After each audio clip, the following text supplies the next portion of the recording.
Baik, Assalamualaikum warahmatullahi wabarakatuh. Perkenalkan, nama saya Muhammad Iman dengan NIM eh, 3 NIM terakhir yaitu 416.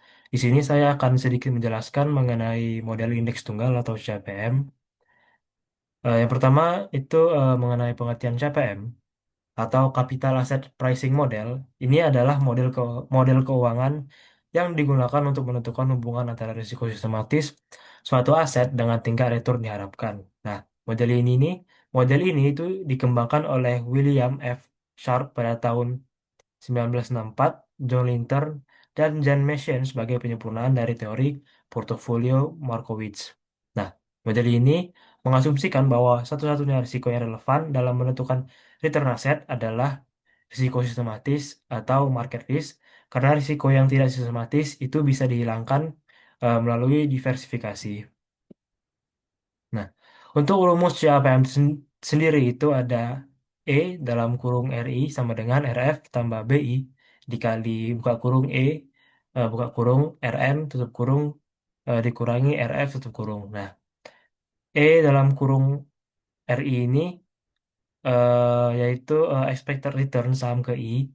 Lalu RF itu risk free rate atau tingkat pengembalian bebas risiko seperti obligasi pemerintah. BI atau beta saham I ini mengukur sensitivitas return saham terhadap return pasar.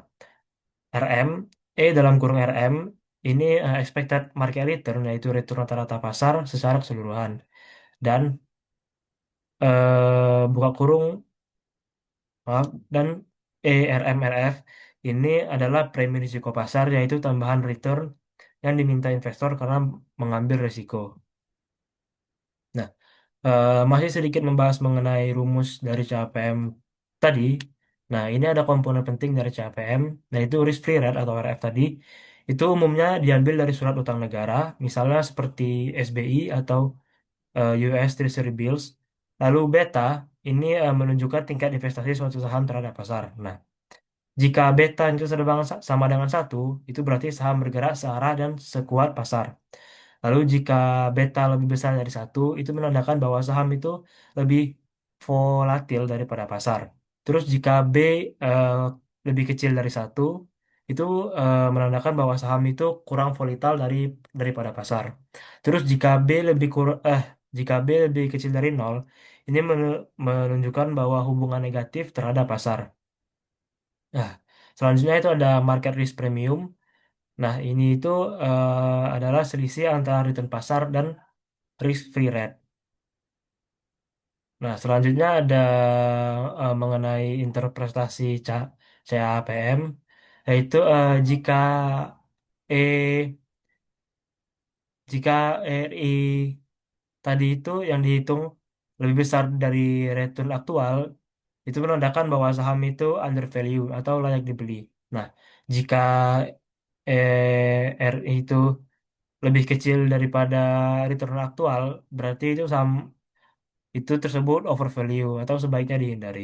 Nah, dalam pengaplikasian CAPM dalam investasi itu ada tiga, yaitu ada yang pertama itu ada menentukan nilai wajar saham, lalu menilai kelayakan suatu proyek investasi, menghitung cost of equity dalam analisis valuasi perusahaan, misalnya itu dalam metode diskon cash flow. Dan selanjutnya itu ada mengenai kelebihan dan keterbatasan dari CAPM sendiri. Yaitu ada kelebihannya, yang pertama itu ada sederhana dan mudah diterapkan, lalu memberikan estimasi return yang dapat digunakan untuk penilaian saham dan cost of equity. Untuk keterbatasannya itu sendiri itu ada mengasumsikan pasar efisien, lalu mengasumsikan bahwa beta dan premi risiko pasar konstan.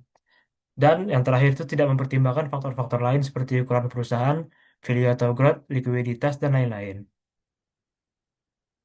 Oke, mungkin segitu saja penjelasan yang bisa saya sampaikan. Yang lebih kurangnya mohon maaf. Terima kasih.